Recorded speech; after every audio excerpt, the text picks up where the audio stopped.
In 2026, Warhammer 40k Darktide now has 7 classes, 4 included with the base game, the Veteran, the Zealot, the Psyker, and the Ogryn, and 3 DLC classes, the Arbitrator, the Hivescum, and the Skitarii. Each offers playstyles that can seemingly blend together at times, but every class brings something unique to the table. But before breaking down each and every class so that we can find the best one for you, I'm very excited to share a quick word from today's sponsor, Warhammer 40,000 Tacticus. I've been playing Warhammer 40,000 Tacticus for a little under a year now, and it's quickly becoming the only mobile game I engage with. It's extremely satisfying to unlock champions and progress them, watching their power grow over time as you tackle the various strategic challenges that the game has to throw at you. Also, I just enjoy being part of the community. Guild raids and guild wars are always fun to participate in, even if I'm still fairly new to the game. And after 4 years of rich content updates, Tacticus is celebrating its anniversary with an in-game event and by releasing 3 new champions. Ramus, a Dark Angels veteran sergeant specializing in ranged combat, the Sekitar robot, a Thousand Suns soulless automaton specializing in fire support, and the captain of the Imperial Fist's first company himself, Darnath Lysander. But the game isn't just releasing new characters, it's also launching its most ambitious game mode yet in the form of the Epic Crusade mode. In the Epic Crusade mode, you're able to join a community war that pits the forces of the Imperium against Chaos and Xenos in battles for control over entire planets and sectors. It's a great time to join the Tacticus community, so download the game for free by clicking on the link in the description of this video, and whether you're a new or returning player, redeem my code 4for40 in the settings menu to give yourself a quick boost to help you out. Big thanks to Warhammer 40,000 Tacticus for sponsoring this video. Now let's get into it. First, let's talk about the Veteran, which is one of the classes that you should consider playing if you're looking to lean more into the FPS elements of the game. Playing as the Veteran is the closest you're going to get to playing as an Imperial Guardsman in any Warhammer 40k game, so you're effectively going to be playing Call of Duty or Battlefield, but in Darktide. The class features some of Warhammer 40k's most iconic ranged weapons, such as the Plasma Gun, Last Guns, and Bolt Guns. Additionally, the Veteran is the best support class in the game. You're able to shut down ranged enemies, give your teammates ammo, and boost their damage quite significantly. The class rewards you very heavily for getting ranged kills, so the playstyle revolves around locating crucial targets, aiming for them, and then killing them before your team can reach them, or before they can reach your team. If you're looking to experience what it's like to be an Imperial Guardsman, then the Veteran in Darktide is going to be the closest you're going to get. Next up is the complete opposite of the Veteran, the Zealot, which focuses on the first-person melee combat aspect of the game. The Zealot allows for a very wide range of customization, and you can build your character into a wannabe Sister of Battle, a Black Templar, or a Death Cult Assassin. Regardless of how you choose to build your Zealot, the class offers iconic melee weapons such as the Relic Blade, the Thunder Hammer, and the Eviscerator. The entire playstyle of the Zealot revolves around getting into melee combat as fast as possible and sitting in melee combat. The longer that you're stuck in and the more kills that you get in melee, the more the game rewards you. If you want to experience what it would be like to play as a Sister of Battle or a Black Templar Space Marine, but without the power armor and without the power-ups, then the Zealot is the class for you. Next, we have the Psyker, which is the game's de facto spellcaster. This is Darktide's Space Wizard, and it utilizes Warhammer 40k's magic system, which revolves around the warp in order to empower yourself or in order to throw the warp at your enemies in the form of lightning and fire. The Psyker has a unique weapon variety to include Force Staves and Force Swords, which allow you to channel the warp through those weapons in order to kill enemies in a variety of different ways. However, using the warp is extremely perilous, and as such, the class introduces the peril mechanic. The more space magic you use, the more peril you generate, and if you use too much, then you blow up and die. The entire Psyker playstyle revolves around 2 things: being a glass cannon that is capable of doing the most damage in the game,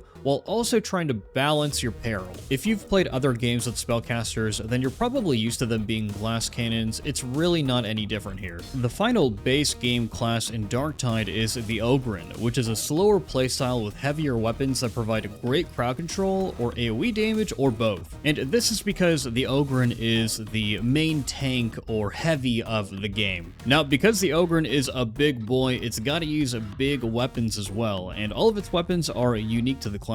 It's the only class capable of consistently controlling an entire horde of enemies or blowing them up with a grenade launcher. If you're a fan of slower moving playstyles, then then the Ogryn might be for you, because if you're able to master it, then the class brings great crowd control, survivability, and damage. Plus, if you're a Warhammer 40k fan who likes orcs, then this is probably going to be the closest you ever get to playing one in first person. Transitioning over to the DLC classes, the Arbitrator, the Hive Scum, and the Skitarii, the first thing that you're going to notice about these classes is that they can actually play in any role with varying degrees of success. The first class, the Arbitrator, is a pet class with the ability to trade your pet in to enhance your own capabilities. The Arbitrator is a very tanky class, but it lacks the ability to actually tank because it doesn't have a taunt mechanic like the Ogryn does. That being said, the Arbitrator has a variety of different tools to bully enemies and absolutely keep them crowd controlled. Whether it's your Cyber Mastiff or the various Arbitrator-specific melee weapons such as the Arbites Shock Maul, or even special ammunition from their shotguns that allows you to literally electrocute and stun enemies. Whether you're trying to get stuck into a middle of a horde or trying to get the perfect angle from range to blast everything with your shotgun, the Arbitrator is an unstoppable force. The Arbitrator is very easy to learn but hard to master, and it's actually the class that I recommend for every new player to get used to Darktide's mechanics. On the opposite end of the spectrum, you have the Hive Scum, which is the fastest and most mobile class in the game. The Hive Scum is a rogue in every sense of the word, and it has a unique stem lab and chemtoxin mechanic to support either a melee, ranged, or hybrid playstyle. The Hive Scum takes playstyles from the Veteran and the Zealot, combines them, and puts its own spin on them. Just like rogues in other games, you're fast, but you're a glass cannon. Succeeding on the Hive Scum requires mastering the game's basic mobility mechanics such as sprinting and dodging, but it also mixes in some advanced techniques such as sliding in order to get invulnerability frames against melee attacks. If you're looking to be a glass cannon like the Psyker, but you're not a fan of space magic, then the Hive Scum is a very good class to check out. And finally, we have the Skitarii, which is similar to the other DLC classes in that you're able to succeed in melee, ranged, and when you're supporting your team, but the Skitarii's abilities are their primary source of damage, unlike the other classes where their abilities are more focused on survival, crowd control, or giving themselves some kind of damage utility. And whether you're focusing on the Cord Claw Strike ability, or electrocuting everything with the arc mechanic, or making yourself into an aimbot,